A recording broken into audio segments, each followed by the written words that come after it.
no kugira amahoro n'amahirwe udahwema kubana n'umuco wacu TV hamwe na radiyo televiziyo Nuru ya Mashariki. Turi ku itariki ya 17 z'ukwezi kwa 12 2024, tuje mu makuru yacu yo mu burasirazuba bwa Repubulika ya Demokarasi ya Kongo. Ni amakuru mugezwaho nanjye Umushakamba fatanije na mugenzi wanjye Sentama. Mwiriwe mute? Twiriwe neza Mushakamba, namwe mwiriwe neza? Natwe ni amahoro rwose, intsinzi zikomeje kubyinwa, tombe zabaye tombe noneho ziraza umusubirizi. Ziraza umusubirizi, ariko wigeze kubona abantu b'igitsumbiro biruka bahunga umurongo muremure cyane. Yego. Buriya barasa bahungaga ejo intambara ikomeye n'uyu munsi. Kitsumbiro buriya ubwo Kitsumbiro yaba yaraye idafashwe kandi biri ngoma yabyanditse. yavuze Vitsumbiro. Hari Vitsumbiro na Kitsumbiro se? Kitsumbiro ubundi buriya hasigaye ni kuri teritwari ya Rubero.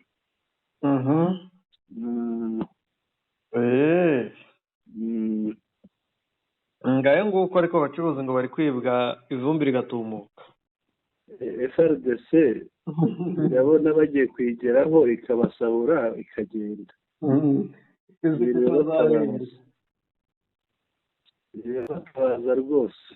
Wangira agasiga nkajya kwirebera amerekezo ya General Kabundi. General Kabundi rero burya azajya asingiza, uretse ko ashobora kurokoka ruriya urundi rwaza rumworohere. Uriya ngo yakijijwe n'uwitwa Nyamusheba. Nyamusheba na wa wundi barashitama bakarivana.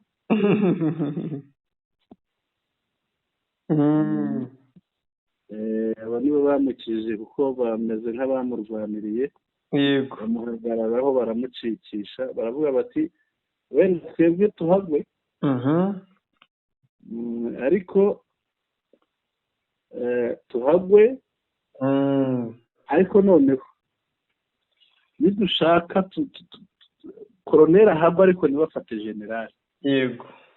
Inkuru yo gufata generali rwose ntabwo yaba ivugitse.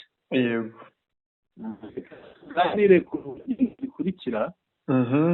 23 yabohoje Mambasa, hitwa Mambasa, ariko si Mambasa gusa, turaza kureba n'ahandi.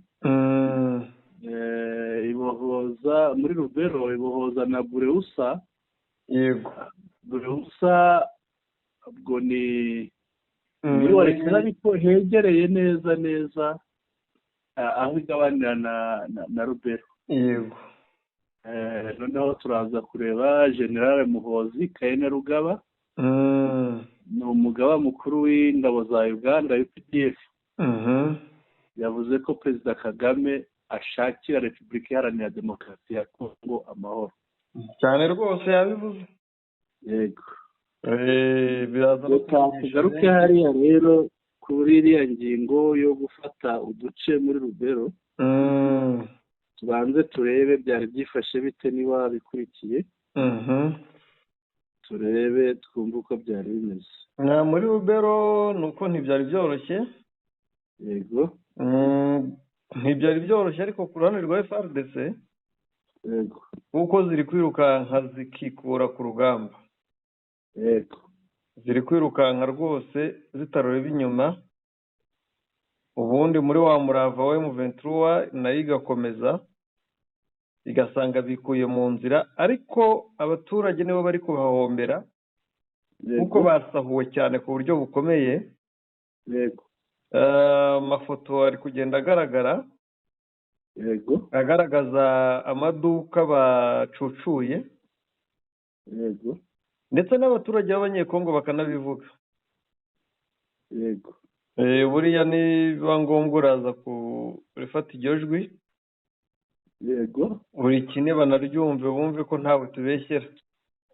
irihe harya buriya Hari ijwi nakohereje ry'abanyekongo nyuma y'uriya monozi nyuma y'amakuru y'ifoto ribanziriza ifoto. yego ndaribonye hanze turyumve bumve ko ntawe tubeshyera ibyo tuvuga. mbere yo kuryumva yego mbere yo kuryumva wenda turaza kuryumva abantu baribaza batese hariya bihagaze he bigeze he. ndagira ngo tubanze dusome inkuru twumve aho urugamba rugeze uko bihagaze ubu ngubu. yego hari inkuru ivuga iti les affrontements ont repris depuis 5 heures dans le territoire de Lubero. Imirwano yubuye guhera isaa 11 za mu gitondo muri territoire ya Lubero. Après la chute de Matembe, Arimbongo et Vutsorovia, le M23 vient de déloger les FARDC du village de Kitsombiro. Kitsombiro, Kanyambi, Rukuka, Mambasa, Ndoluma et Bikara sont déjà tombés. Urumva utwo n'utundi duce bafashe hariya muri Lubero, muri territoire ya Lubero. Abantu bataza kutwitiranya, hari ubundi hari hafashwe Matembe, hafatwa Arimbongo na Vutsorovia. Nyuma yaho rero uyu munsi guhera saa 11 za mu gitondo urugamba rwakomeje. yego noneho ARCM 23 yirukana FARDC nabo bafatanya mu gace ka Kitsombiro, agace ka Kanyambi, agace ka Rukuka, agace ka Mambasa, ngira mu Mambasa yo wari wanayivuze, agace ka Ndoruma n'agace ka Bikara. Aha hose M23 yahigaruriye. yego Baragira rero bati aro Kitsuku, Itiri e Vukotina. Ubwo ni Lubero centre, ahitwa Kitsuku, n'ahitwa Itiri, n'ahitwa Vukotina. Aho ngaho rero ubwo niho hashobora gufatwa mu masaha ataha. Urugamba nuko rumeze, ariko indi nkuru twasoma yego ni mise à jour ni bimwe twanditse. yego agira bati il reste au moins 7 km à l'AFC pour atteindre Lubero centre. Kugira ngo AFC M23 igere Lubero ku cyicaro cya territoire hasigaye ibirometero bigera nko muri 7. Vous vous demandez comment les lions sont si rapides? Muribaza ukuntu intare zihuta ziguruka. De Matembe, Arimbongo, Kitsambiro, maintenant Lubero centre sans s'arrêter. Demain c'est Musienene, puis dans quelques instants dans la ville de Butembo. Musienene ni indi centre iyo ukomeje ujya kugera Butembo, iri hino ya Butembo. Ariko nawe hakabamo akagendo. Aha rero bavuga bati mu wundi mwanya uza kuza haba hakurikiyeho Musienene ndetse na Butembo. Muri gakomeza iti rappelons que la coalition du régime de Kinshasa dont le Wazalendo, les Hibou, des FRDC, FDLR, Nyatura, NDCR, aba ni banduma bo kwa Guido Sumirayi, APCRS, ADF, Codeco et associés, tous les Maïmaï, les mercenaires européens, Bulgares, abo muri Bulgaria, Roumains, abo muri Roumanie, Biélorussie, abo muri Biélorussia, Abafaransa, SADC na SAMDRC, barimo Abatanzania, barimo Afurika y'Epfo, barimo n'abandi ba Malawi bityo na MONUSCO n'Abarundi, se sont battus pendant 2 semaines mushakamba aho imirwano yuburiye bamaze ibyumweru bibiri iminsi 15 yego au même endroit pour tenter de reprendre les qui étaient depuis longtemps sous le contrôle de la FCM 23 ririya koraniro ryose ririmo ziriya ngabo tuvuze ba Codeco ba NDCR ba Bahibu ba Wazalendo ba Chanshuro b'amokose Abafaransa bo muri Bulgaria bo muri Romania ba SADC SAMDRC Abarundi MONUSCO abo bose bamaze iminsi 15 barwana bagira ngo bigarurire aho ARCM 23 yari yarafashe birabananira. Ces criminels ont perdu beaucoup, notamment des armes et des munitions. Leurs soldats ont été tués et d'autres ont été pris comme butin de guerre, à tel point que la RCM 23 a emprisonné beaucoup d'entre eux. Donc, abanyabyaha abayicanyi abanyabyaha batakaje byinshi, batakaje intwaro, batakaje ibikoresho, batakaje abasirikare, bamwe barapfa, abandi barafatwa bafatwa ari bazima, bafatwa nk'iminyago y'intambara. yego Ku buryo M23 ifite imfungwa nyinshi z'intambara muri abo ngabo. Noneho rero en conclusion gusoza, toutes les régions de la République démocratique du Congo doivent être libérées au plus vite car l'ennemi est déjà affaibli et vous savez pertinemment qu'ici au nord Kivu il n'y a que de troupes rassemblées pour faire la guerre et partout ailleurs en République démocratique du Congo, de Kinshasa, Lubumbashi, Katanga, il n'y a que des militaires qui entendent des coups de feu et fuient aussitôt. Nous gusoza rero intara zigize Congo yego zose zigomba kubohorwa mu maguru mashya kuko umwanzi yamaze gucika intege. Kandi murabizi neza ko kugeza ubu muri Nord Kivu hariho ingabo zirunze kugira ngo zirwane. Naho ahandi hari abasirikare haba za Lubumbashi, za Katanga, za Kinshasa n'ahandi hari abasirikare barindiriye ko isasu rimwe rivuga ubundi bakiruka. ngo barindiriye sifure. Oya ntabwo ari sifure, ni isasu rivuga gusa rimwe ubundi ngo bakiruka. Nyine isasu rizakora akazi k'ifirimbi. Ubwo rero inkuru naho isoreza Mushakamba, urumva ko hariya ntabwo byoroshye, birakomeye. Ingabo ziri mu bindi bice byo hirya zo ngo ni ukuzumva urusasu gusa ubundi zikiruka, ubundi zikayabangira ingata. ngo niko bimeze. Reka rero twumve ya audio, ariko tutarayigeraho twibaze kuba FARDC irimo yiruka aka Kagene, urabyumva ute? Biragaragaza iki? Ejo hazaza h'uru rugamba bimeze bite? Urahabona? Ngira ngo ndahasubiza mu buryo budasanzwe bitewe n'uko yego tureke kwibagirwa Kongo, tuzi abanyekongo b'abakongomani, tureke kwibagirwa imirwanire ya FARDC.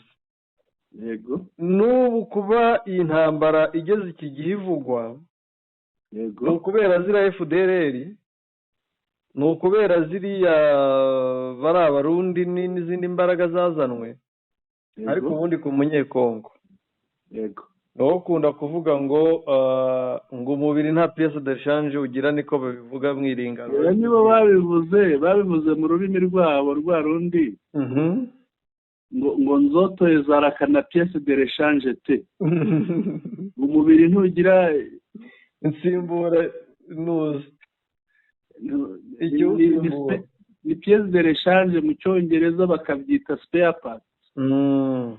Ni ukuvuga ufite nk'igare wenda ryapfuye icyuma runaka ukagikuramo ugashaka ikindi kigisimbura. Nabo rero baravuga bati umubiri wawe hagize icyangirika nta kindi wabona ugisimbuza, noneho ngo nibajya bakubita isasu ngo ujye wiruka wigendere. Niyo mpamvu burya ngo iyo bambaye iriya mpuzankano ya gisirikare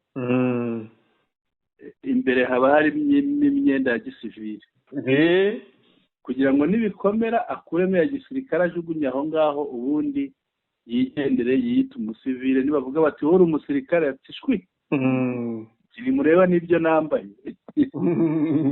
Niyo urebye mu mafoto y'imirambo yego ajya ashyirwa hanze, yego ubona ko bambuwe iyo bari kubasakama ibyangombwa.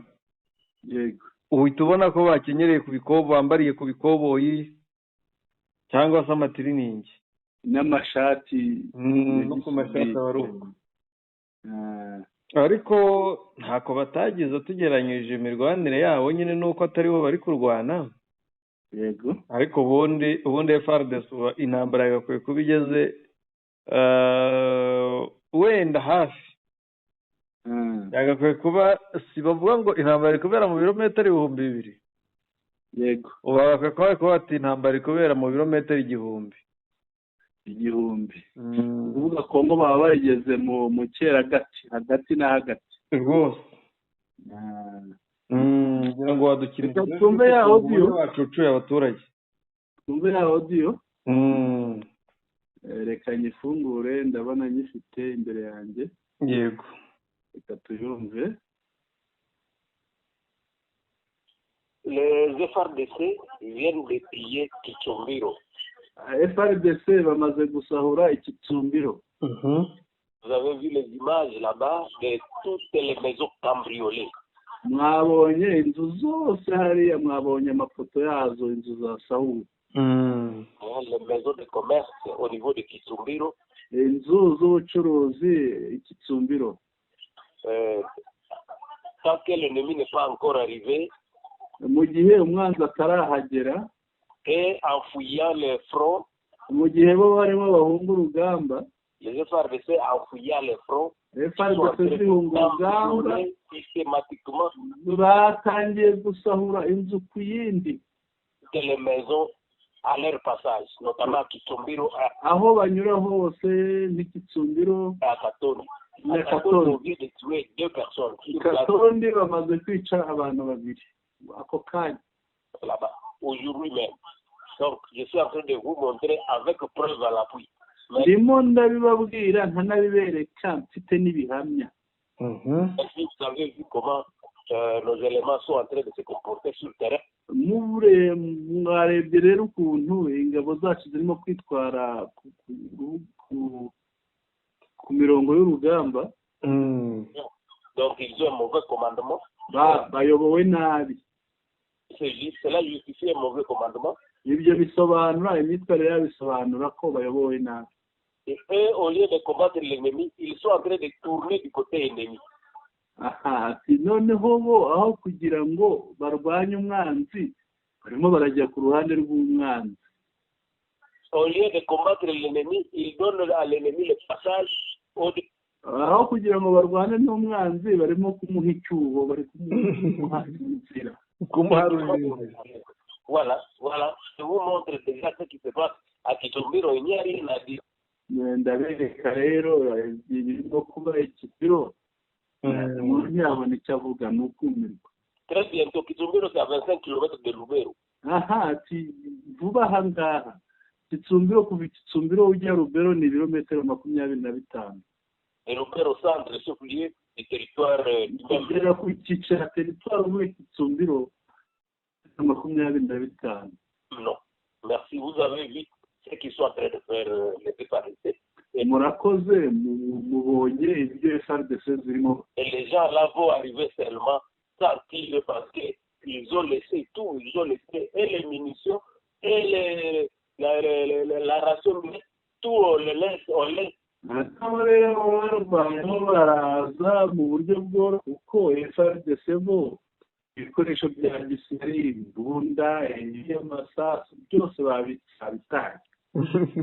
Comme ça dans les camps, on laisse les ennemis. Et quand vous voyez les ennemis, la plupart des gens les Kinyarwanda, comme les commandements a parlé, eux aussi à Kinyarwanda, comme et entre-temps aussi, à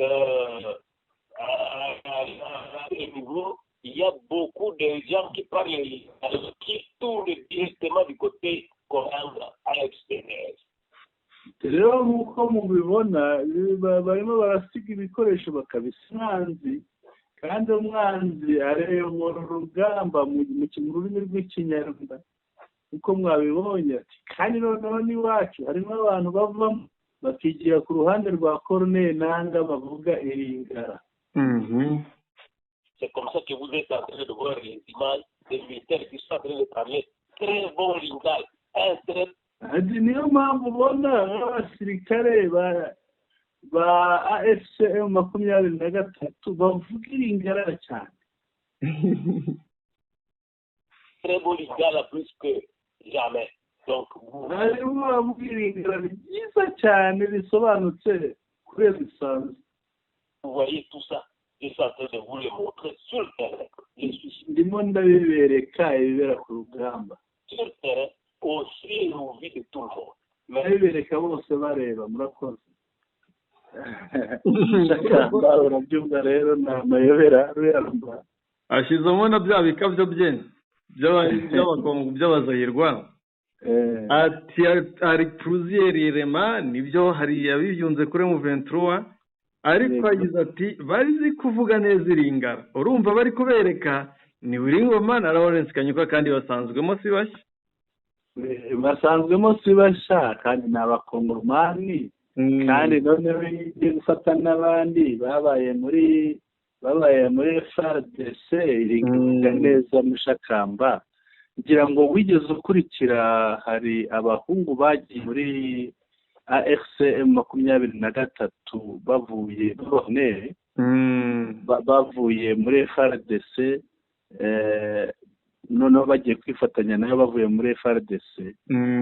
Wabonaga ko Wiringoma za rwose harimo abahungu bavugaga iringara ryiza cyane. Harimo benshi rwose batazi ikinyarwanda, batazi n'igiswahili cyane. Harimo abahungu urumva niba akenshi harimo bajyaga gutorezwa hitwa Ikotakore, harimo abajyaga i Kamena, harimo abajyaga hehe.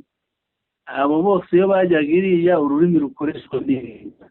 Ariko tutanagiye kure, yego, niba ujya ukurikira interview za Wiringoma mu buryo bwose, yego, avuga iringara kurusha neza kurusha igiswahili cyane, kuko we yavuye ahantu bakoresha ururimi rw'iringara. Urumva rero niba aravuye ahantu bakoresha ururimi rw'iringara akakurira mu ringara, nta mpamvu yamubuza ku none se kindi ko avuga umufaransa cyangwa abafaransa bazabimuhore ko yavuze igifaransa neza, cyangwa muyaya. Ngira ngo muyaya ujya wumva ukuntu wavuga igifaransa. Utanyibutsa akana gaherutse kujya kuri social media gato cyane, yego, gati muravuga ngo Kisekedi yanze kuganira na M23 ngo ni abanyarwanda ngo kubera ko bavuga ikinyarwanda, ngo ese we kubera ko avuga igifaransa n'umufaransa. Suko se nta gitangaza kirimo rero ko bavuga iringara neza, baba bakuriyemo bakakorera ahantu bavuga ihara, bakaba ahantu havugwa ihara, bagomba kurivuga neza. Kandi nta gitangaza kirimo kumenya ururimi rwa Kongo. N'umunyamahanga aranya, ibyo si igitangaza. Nge birananshimisha iyo hasohowe amavideo avugwa mu iringara, kuko hari abanyekongo benshi batajya bumva igiswahili, batanumva ibyo mu burasirazuba, ariko iyo babonye Wiringoma babwira yifotoreza ku modoka akabundi iri gushya akababwira ati akababwira mu iringara akabereka amasafuriya akabundi bamutekeragamo amasafuriya akabundi muri yo akababwira mu iringara icyo yavugaga ngo taranzungu ya militaire ya guverinoma nabo nimurebe ngo isafuriya y'umusirikare wa guverinoma igihe yakanaga ari mu nzu mo imbere noneho hanze yaravugaga ngo batikiroso ngo basize umuceri karagaragara karimo umuceri uhiye ubundi dusanzwe tuzi ko iyo umuntu ibiryo bimunaniye aba byarangiye noneho umusirikare ageze mu mbere yerekana iziko aho batekera ati karandenge bahamba dore uko bika ziriya videwo ni iz'amateka zirabateka cyane ariko inzi buri ngoma nibajya dukurikira leta ndakora azandika igitabo yakwiye kuzacyandika byo azandika igitabo reka noneho turebe indi ngingo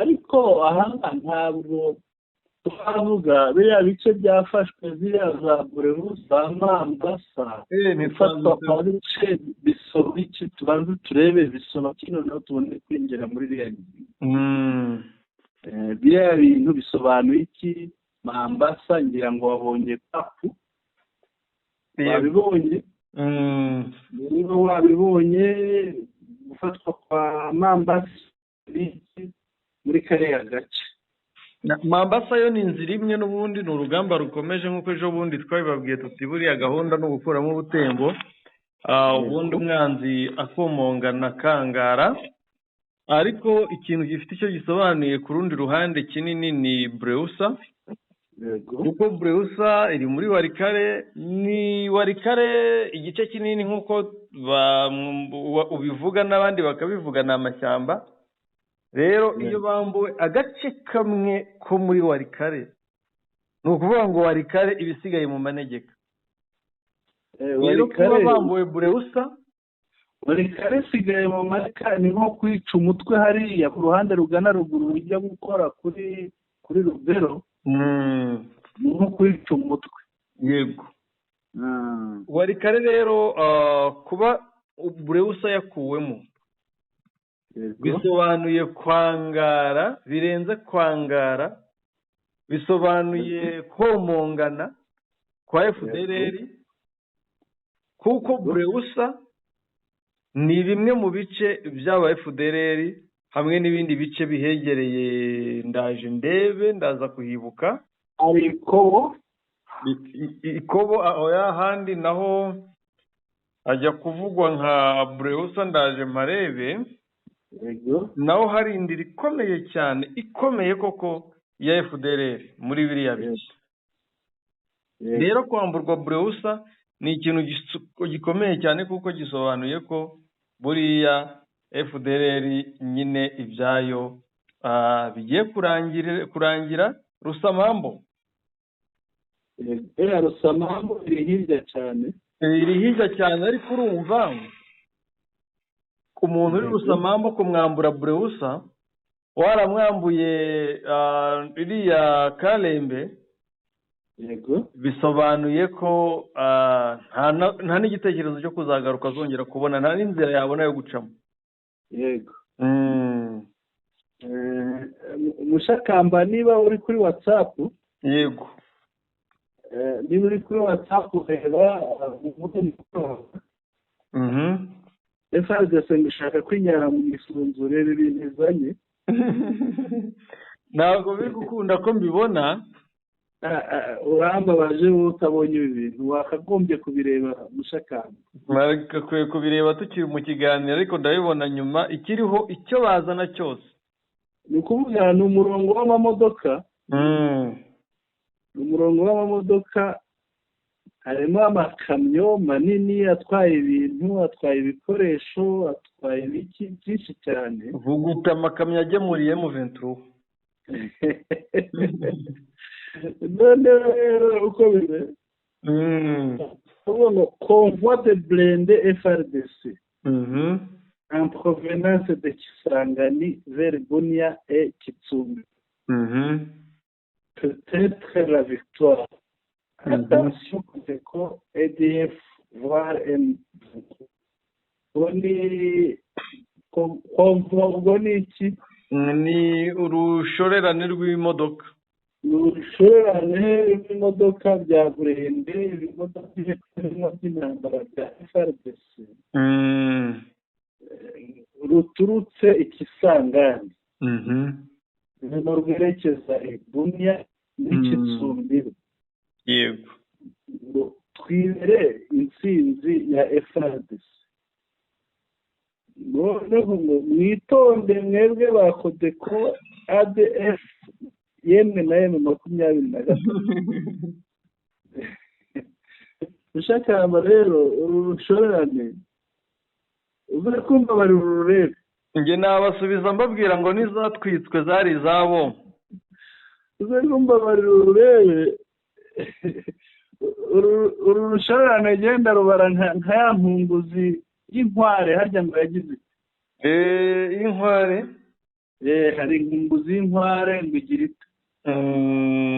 Baza kubitwungura ndumva byibagiwe. Umugani niba utawuzi impunguzi y'inkware ngo ishoka kagira gate.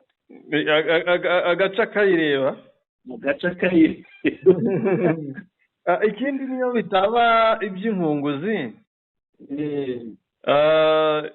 Ni ibisanzwe bagemurira M23 ariko konvoye bafite yego baracyafite nyinshi nka guverinoma ariko izo bamaze guha M23 nazo ni nyinshi. Ubyo M23 nayo igize guki kazishyira mu muhanda. Yego. Bakumirwa none abanyekongo barira bavuga ati ni ingabo za Amerika zije gufasha M23. Ni umurongo muremure. Ni umurongo muremure ariko nimvuga mu muremure ubyumve ko ari yego kuko kuva muri 2021 uri ngoma tubwira ko bafashe imodoka bagafata imbunda bagafata ibiki uyu munsi rwose M23 iteye ubwoba pe ariko umurongo uri ahangaha mushakamba baciye umugani ngo uko ihinze kubita ubundi haboneka imirongo na defile ziruta izo twabonye ikinshasa cyagihe bavuga bati ndetse n'izo bazanye igoma ariko bikarangira byose bambuwe Bunagana bambuwe hehe na he bambuwe Kanyabayonga bambuwe n'ahandi arega nibabanze babyine nk'uko wiri ingoma yabyinye we na Kanyuka. Reka tubitega amasigaye twikomereze tujye ku ngingo ya kabiri. General Muhoza Tiki. General Muhoza umugaba mukuru w'ingabo za Uganda yatangaje ko ateganya gusura Perezida Kisekedi wa Repubulika ya Demokarasi ya Kongo mu rwego rwo kumusaba gutanga amahoro kuko mugenzi we w'u Rwanda nyakubahwa Perezida wa Repubulika Paul Kagame yifuza ko Kongo igira amahoro. Uyu musirikare w'inyenyeri enye usanzwe ari n'umuhungu wa nyakubahwa Perezida Museveni yabitangaje kuri wa 17 Ukuboza 2024 ku rubuga rwa X rwahoze ari Twitter. Yagize ati Perezida Kagame rwose ni umugabo w'umunyamahoro. Ndabizi ko ashaka ko muri Repubulika ya Demokarasi ya Kongo haba amahoro. Ndaza gusura mukuru wanjye nyakubahwa Kisekedi nsabe amahoro. Muhoza yatangaje ibi mu gihe umwuka wongeye kurushaho kuba mubi hagati y'u Rwanda na Repubulika ya Demokarasi ya Kongo. Nyuma y'uko bahuriye i Rwanda byari biteganyijwe ko bahurira i Rwanda ubundi Kongo ikabidobya yanga ingingo yo kuganira na M23 mu gihe ariyo yonyine ifatwa nk'urufunguzo rukumbi ruzagarura amahoro mu burasirazuba bwa Repubulika ya Demokarasi ya Kongo ariko kandi rukagarura amahoro arambye atari kugarura amahoro igice nk'uko byagiye bikorwa kenshi. Yego. Ariko General Muhozi ngo ntabwo akozwa uruhu rwera muri kariya gace ngo agiye no kubagaba n'abacancuro rwose mu butumwa bwe yanagize ati abacancuro bose barigoma n'isake bakwiye kuraswa kuko ari abanzi ba Afurika. Anayishura ko bamwe muri bo bamaze gufatwa matekwa. yego. Muhozi rwose uyu mugabo agira udushya twinshi, ni general utarya indimi cyane rwose. Mperuka ari kubwira ambasaderi ngo aramuhambiriza wa Amerika. ariko byaje guhagararira aho ubanza baramugiriye impuhwe. Buriya hari icyo bubahirije cyari cyananiranye. Byari ndumva ari nk'ibihano byari byafatiwe bamwe mu bakomeye mu gihugu cya Uganda. Yego. Bandi bati natwe turabahambiriza muvi wacu mugende. Byari bishingiye ngo kuri rya tegeko ubushakamba. Amerika yorazi ko ishyigikira ibintu nka biriya. Urabizi ko biriya bihano bibuza abantu kujya kuba no gutura cyangwa gufatira ibyabo muri ibyo bihugu. Yego. Rero nawe nta kindi wamuhanije usibye kukubwira ati nawe jya iwanyu, subira iwanyu. Niba ubujije abacu kujyayo iwanyu, nawe jya iwanyu uva iwacu. Ni uguhimana kikaba kimwe kimwe. Mushakamba, reka duhere hafi ya Kanyabayonga abantu bumva ahantu hamaze gufatwa. Yego. Nkababwire hari itundura ujya kugera Kanyabayonga. Yego. Ugashyiraho Kanyabayonga, wagana iruhande rw'epfo ibumoso ureba hari Kare, hari Miriki, hari Kashetsi, hari Ruhofu. Wagaruka ku muhanda hari Kayina, hari Kariya, Buca, hari za Kamande, hari za Mushenge, hari ahitwa Ikayi, hari urenze Kayina hari Muringa, ibumoso hakaza Masima. Masima urahibuka haravuzwe cyane. Masima waharenga ukajya Kasehe. Kasehe waharenga ibumoso hari Butungi. Wagaruka ku muhanda munini hari Matembe. Iruhande rw'umuhanda werekeza Butembo hari Kisenga. Hari Bingi, hari Kabingu. Hakaza za Birundure. Wagaruka ku muhanda hari Mbongo. Warenga ruguru ya Birundure hari Mambasa. Hari Robongo iruhande. Yego. Ubu bafungiye ahantu hitwa Wimbi hafi ya Kimbiro. Ariko Kisambiro naho batangiye kukamenya uko twabyumvise. Yego. Aho ya Kisambiro yafashwe ahubwo kugenda ukagera hitwa Bakara. Bakara waharenze hari ahitwa Kitobo. Iruhande hakaba Kipese. Iruhande rw'iburyo ibumoso hakaba Mayitana. Aho rero uhava winjira i Rubero.